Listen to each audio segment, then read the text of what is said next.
मदन कुमार जी लोक मंथन कार्यक्रम का आयोजन संघ दिवस से किया गया जो लगभग माना जाता है कि पूरे देश का इस सियासी चुनाव का जरिया क्या मकसद है इसका कितना सफल है।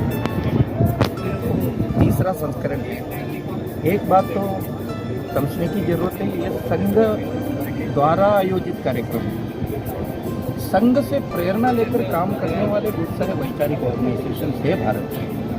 उसमें विज्ञान भारती है, संस्कार भारती है, साहित्य परिषद है, योजना है, प्रज्ञा प्रवाह है, ऐसे तमाम ऑर्गेनाइजेशन जो इस क्षेत्र में वैचारिक क्षेत्र में काम करने वाले, सांस्कृतिक क्षेत्र में काम करने वाले ऑर्गेनाइजेशन सब मिलकर इसका आयोजन है। इसका पहला उद्देश्य ये है, भारत के अंदर जो कितने विचारक लोग हैं, जो एकेडमिशियंस, वो एकेडमिशियंस और वैचारिक लोग भारत के विचार को स्वयं जीवन में, स्वयं का कला में, शिल्प में, चित्र में मैनिफेस्ट करने वाले अपने अभ्यासियों, कर्मशीलियों, ये दोनों के बीच में एक ब्रिज, एक जोड़ने का काम है। भारत का जो आज का सबसे बड़ा समस्या सालों से, केवल सालों से नहीं, सदियों से ये है कि विचारक और कर्मशीलों के बीच में बहुत गैप है। कर्मशील अलग काम करते हैं, ऐसा सरासर झूठ है, बात ठीक नहीं। भारत की परंपरा ये दोनों एक साथ काम करने का, चाहे तो शंकराचार्य के समय से आप देखा है तो भारत के लोग का पार्टिसिपेशन भी उसमें नहीं था। आप अगर भारत भ्रमण शंकराचार्य का जो देखा है तो उसमें सब प्रकार के लोग, मतलब इस प्रकार का एक कंबाइंड जीवन, समायोजित संगठित जीवन को टूटने का प्रयास उपनिवेशिक शक्तियों ने किया। बाद में जब हमारे लोगों के पास स्वतंत्रता मिली, उस समय भी इसको सही ढंग से जोड़ने का उन्होंने भी प्रयास नहीं किया। इसके वजह से अभी भी वो गैप मिलते हैं, वो देखने को मिलता है। इसका दूसरा, इस विडंबना का दूसरा एक पक्ष ये है, भारत के विरोध में काम करने वाले, जो शत्रुतापूर्वक काम करने वाले कुछ ताकतें हैं, ये लोग, ये ऐसे लोग, ये लोक परंपरा को, लोक संस्कृति को, सीमांतर क्षेत्र के जो लोगों के जीवन शैली को भारत से अलग है ऐसा दिखाने का प्रयास कर रहे हैं। एक डिविजन लाने का प्रयास भी आजकल कर रहे हैं। इसको लेकर नॉर्थ ईस्ट मांगे आज़ादी, नागालैंड मांगे आज़ादी, आदिवासी मांगे आज़ादी, केरला मांगे, इस प्रकार के नारा एकदम भारत के खिलाफ दिखाते हैं, नैरेटिव सेट करते हैं। सही में लोक परंपराओं के अंदर जाकर आप अध्ययन किया है तो मालूम हो जाते हैं, ये भारत मूल्यों के, भारतीय सांस्कृतिक मूल्यों से बिल्कुल अलग नहीं है, बल्कि सही में वो लोक परंपरा से भारत की संस्कृति बन गई। लोक संस्कृति ही राष्ट्र स्वरूप है। ये अध्ययन के द्वारा आ रहे हैं, ये विचार के द्वारा आ रहे हैं, कला के प्रस्तुतियों के द्वारा आ रहे हैं।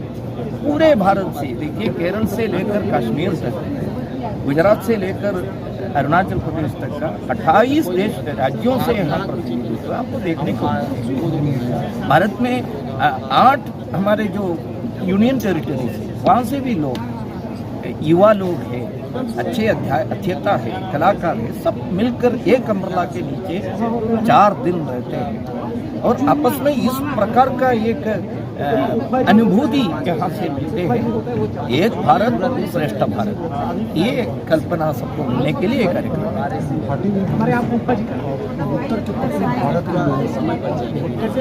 का भारत से क्या विचार नजरिया जरूर बदलेगा। आपको ये 3 दिन के अंदर, ये चौथा दिन है, इस चारों दिन में वही बात निकल के आ रही है। बहुत सारे लोग यहाँ आए, वो किसी प्रकार से वैचारिक दृष्टि पर संघ से जुड़े हुए लोग ऐसा नहीं है। बहुत सारे लोग बाहर से भी आ रहे हैं। हम विषय प्रस्तुति के लिए भी आए हुए लोग अनेक विचारधारा के लोग थे। मैं किसी विचारधारा का नाम नहीं बता रहा। वो भी यहाँ आकर यहाँ के प्रदर्शनी देखकर, कलाकृति देखकर, चर्चा में भाग लेने के बाद वो बताना प्रारंभ किया है। अभी तक हमको ये जानकारी नहीं था। केरल में भी ये है। अभी सुबह एक कार्यक्रम था, एनवायरनमेंट, पर्यावरण के बारे में अपने सोच क्या है। छत्तीसगढ़ के आए लोग, वहाँ के प्रतिनिधि लोग यहाँ एक कलाकृति के रूप में ये प्रस्तुत किया। वहाँ के विवाह कैसे होते हैं उसका भी हुआ। उसी प्रकार मणिपुर का भी लोग, बाद में मणिपुर के लोग बताते हैं, जब इसका अर्थ समझ में आने के बाद यही है हम भी कर रहे हैं। इसमें कोई दैट मीन्स नॉर्थ ईस्ट इस प्रकार से उत्तर पूर्व में सांस्कृतिक विविधता के से इतना धनी एक एरिया है।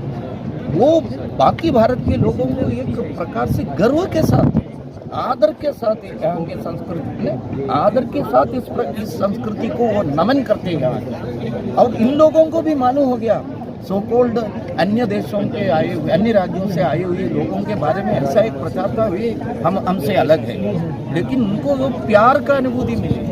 ये केरल से आए हुए लोग, तमिलनाडु से आए हुए लोग, उत्तर प्रदेश से आए हुए लोग कितने प्यार से, कितने आदर से हमसे व्यवहार करते हैं। वो एक है, इसलिए मैंने बताया ये भारत एक है, भारत श्रेष्ठ है। सांस्कृतिक कार्यक्रमों में इसकी झलक दिख रही है। नहीं, सांस्कृतिक कार्यक्रम का वैचारिक पक्ष देखने के समय ज़्यादा स्पष्टता मिलती है लोगों को, वो भी मिल रहे हैं। सर, आपने कर्मशीलता की बात की। भारतीय समाज चाहे कहीं का हो, चाहे आदिवासी समुदाय हो, पूरे मेन स्ट्रीम से कटा हुआ, हर जगह की लोक सभ्यता और संस्कृति जो है पूरी तरह से आध्यात्मिक और वैज्ञानिक दोनों की कई सारी परिस्थितियाँ यहाँ हुई।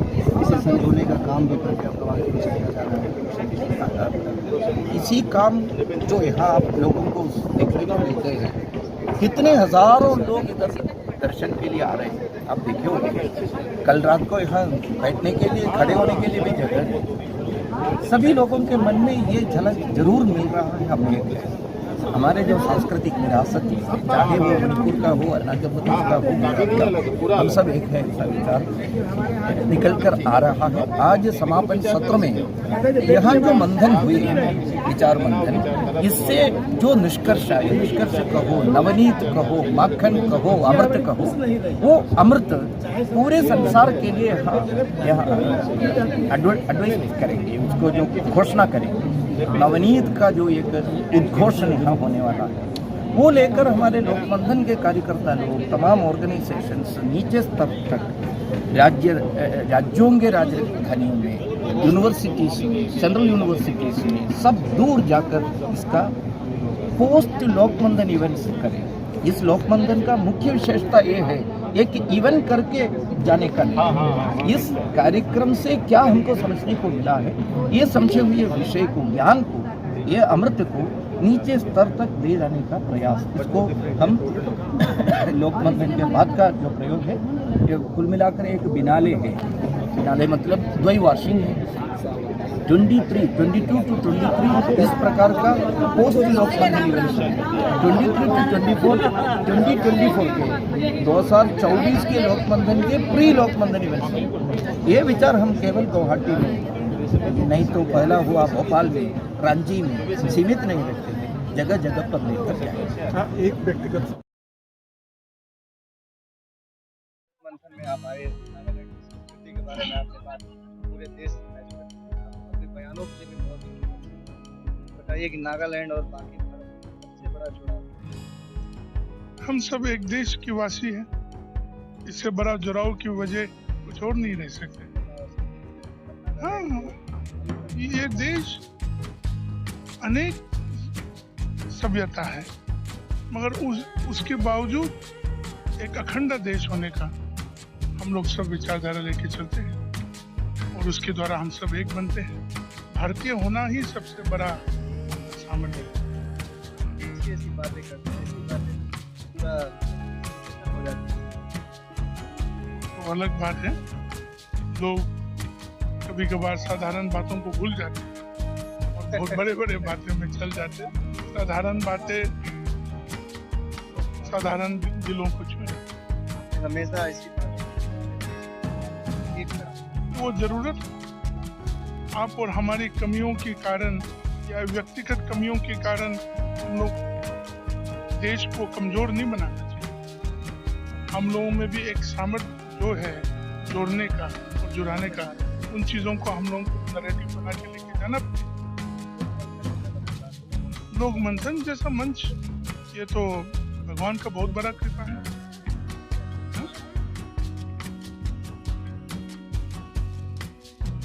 अब तक हम आत्मविस्मृति में थे, अपने को भूले हुए थे। अब हम जाग रहे हैं, अपनी सभ्यता के बारे में सोच, समाज और देश के बारे में।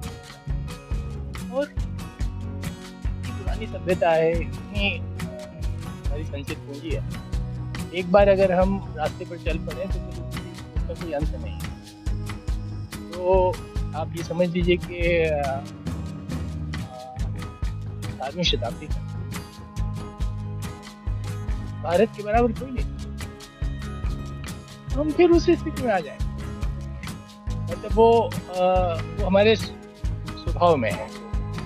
भारत भूमि ऐसी है कि उसका उत्कर्ष होगा ही। वो एक छोटा सा काल था, 1350 से लगाकर आप समझ लीजिए कि 1947 तक था। वो केवल हमारा ही प्रभाव नहीं हुआ। चीन 907 में पराधीन हुआ और बीच के 350 साल छोड़ दीजिए तो 1912 में स्वतंत्र हुआ। अरब लोग 950 में तुर्कों के हाथ में पराजित हो गए। यूरोप उस जमाने में स्पेन और पुर्तगाली था, वो करीब करीब 800 साल तक मुसलमानों के कब्जे में रहा। तो ये एक होता है, मतलब इतिहास में ऊपर उठना और नीचे गिरना होता रहता है। वो समय था हमारे लिए, थोड़ा विपत्ति काल था हमारा, वो खत्म हो गया। अब हमारे उत्कर्ष को कोई रोक नहीं सकता, वो हमें इतनी शक्ति है सब तरह की। आर्थिक चीजें उसका एक छोटा सा पहलू है। कोई मतलब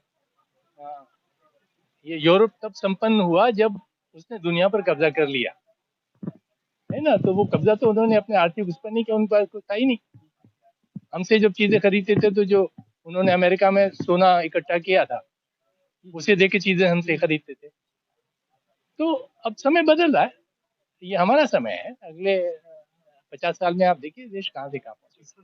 यहाँ विश्व की अर्थव्यवस्था हाँ, नीचे ह्रास की तरफ जा रही है, वहाँ हम वहीं ऊपर के। हमारी अर्थव्यवस्था स्थिर बनी हुई है। हाँ, हमारी व्यवस्था ऊपर बढ़ धीरे रही है। धीरे ऊपर उत्थान की तरफ हाँ, है।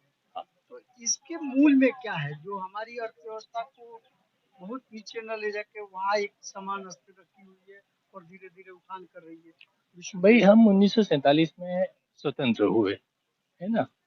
और उससे पहले के कोई 300-400 बरस में जो भी हमारा ढांचा बना था वो सब छिन्न भिन्न कर दिया गया था। अब उस ढांचे को रिस्टोर करने में समय लगता है, और पहले तो मन में रिस्टोर होता है, बाद में भौतिक स्तर पर रिस्टोर होता है।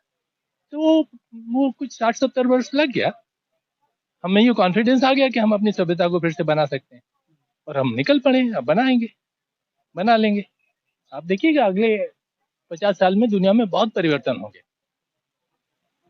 ये एक तरह से हमारे उत्कर्ष का काल है, और उसका एक बड़ा कारण ये है कि हमने पश्चिमी सभ्यता से अपने आप को उतना अटैच नहीं किया जितना चाइना ने किया है।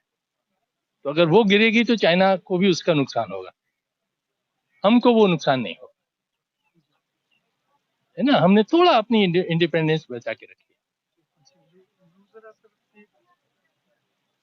जो कुटीर उद्योग है हाँ, या हैंडीक्राफ्ट वगैरह है, इनका कॉस्ट इतना ज्यादा है कि आम आदमी तक नहीं पहुंचता।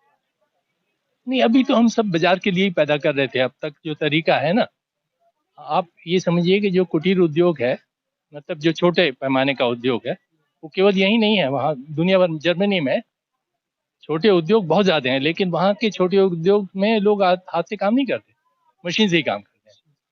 तो पश्चिम ने मैकेनाइजेशन कर दिया। मैकेनाइजेशन में जो चीजें पैदा होती हैं उनकी गुणवत्ता उतनी ज्यादा नहीं होती, है ना। जो आप हाथ से पैदा करते हैं उसमें विवेक होता है, ये अच्छा है ये बुरा है, ये करना है, ये नहीं करना। जो मशीन से पैदा होता है उसमें तो ये नहीं कर सकते आप, है ना। तो आगे आने वाला जमाना कुशलता का है। अभी आप जैसे देखो, एक झोंक थी जिसमें हमने उन बीजों के अनाज पैदा करना शुरू कर दिया जो हमारे नहीं थे। अब धीरे धीरे ये आ रहा है कि भाई वो तो हमारे स्वास्थ्य को नुकसान कर रहे हैं, है ना। तो आपको देसी बीज चाहिए।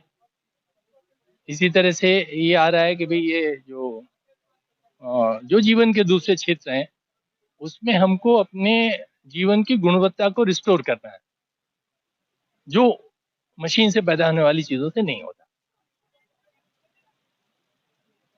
है ना। का भी कहीं कहीं पराभव हुआ है।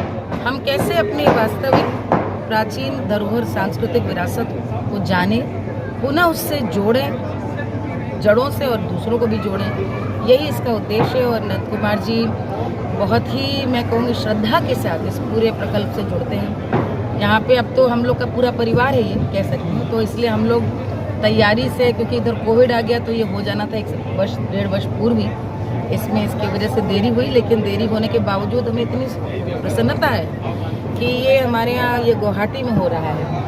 और जिस सुंदरता के साथ इस पूरे क्षेत्र को ऐसा लग रहा है जैसे कि पुराने वाकई भारतीय अतीत में हम लौट रहे हैं।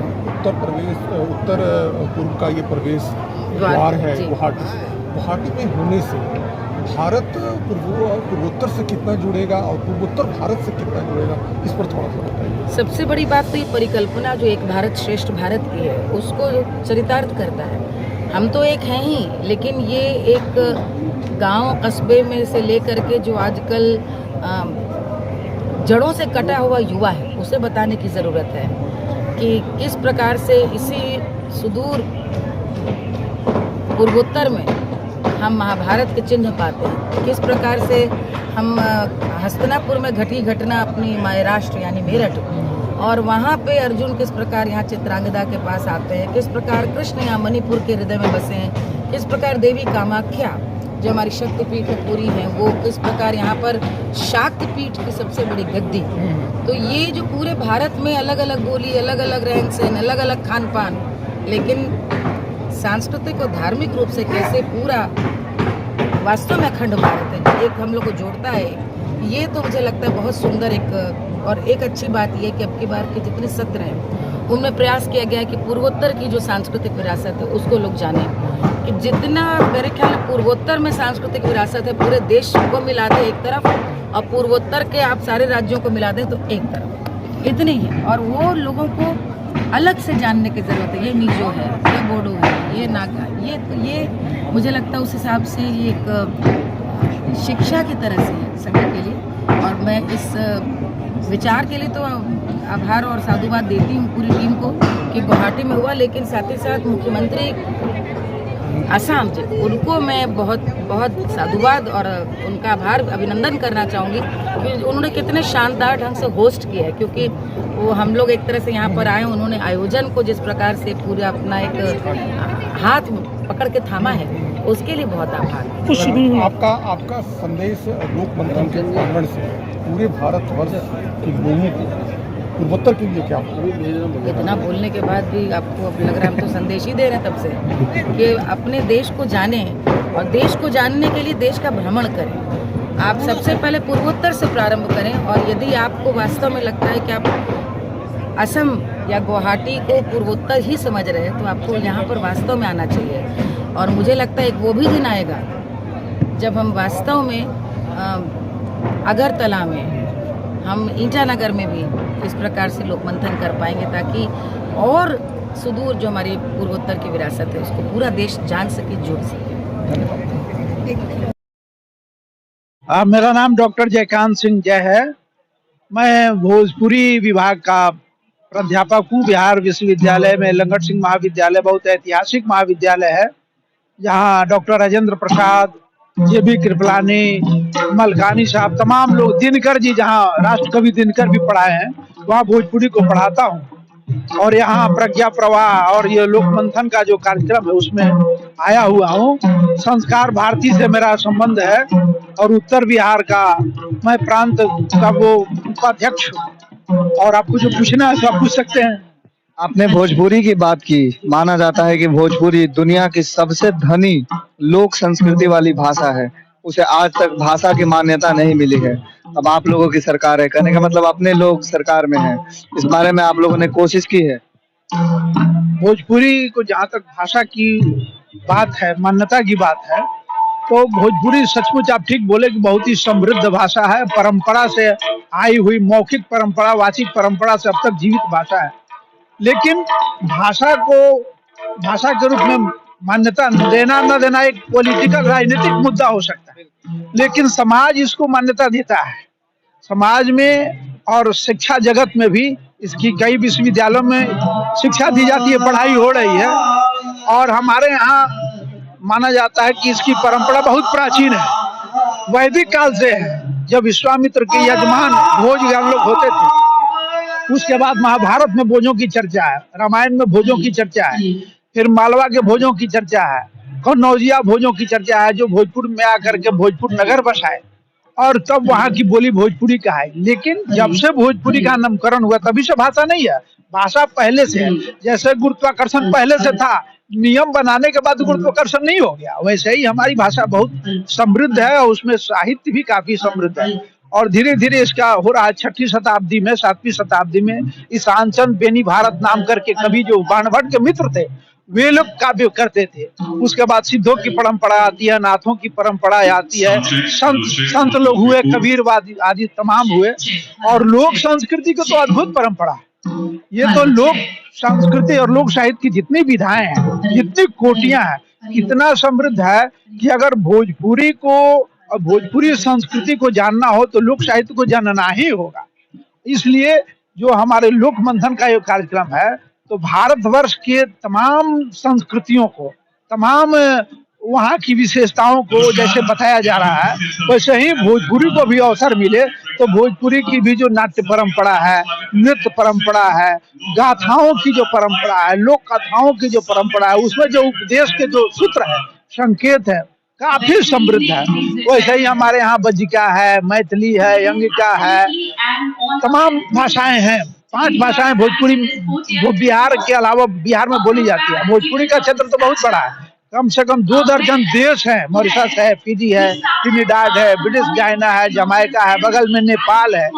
और भारत का 50,000 वर्ग मील, जिसको ग्रियर्सन कहते हैं, कि प्रयाग से लेकर के और इधर जो हमारा गंडक का किनारा है, तमाम भोजपुरी भाषी क्षेत्र तो काफी समृद्ध है। और उसका मंथन हो, उससे भी अमृत निकलेगा, कई तरह के रत्न निकलेंगे, जिससे भारत समृद्ध होगा। भारत के सांस्कृतिक विकास में भोजपुरी भाषी का क्या योगदान है, भोजपुरी संस्कृति का योगदान है, इस पर हम काम करते हैं। बहुत सारी पुस्तकें मेरी आई हुई है कि आर्य परंपरा में भोजपुरी भाषा कहाँ है, भोजपुरी का सांस्कृतिक विकास कैसे हुआ है, इसमें साहित्य कब से है, शिष्ट साहित्य कब से है, आधुनिक साहित्य कब से है, और उसका संदेश क्या है मानव के लिए। सारी जितने भी भाषाएं देश की है, सब में वही है, सांस्कृतिक रूप से सारी भाषाएं एक दूसरे से जुड़ी हुई है।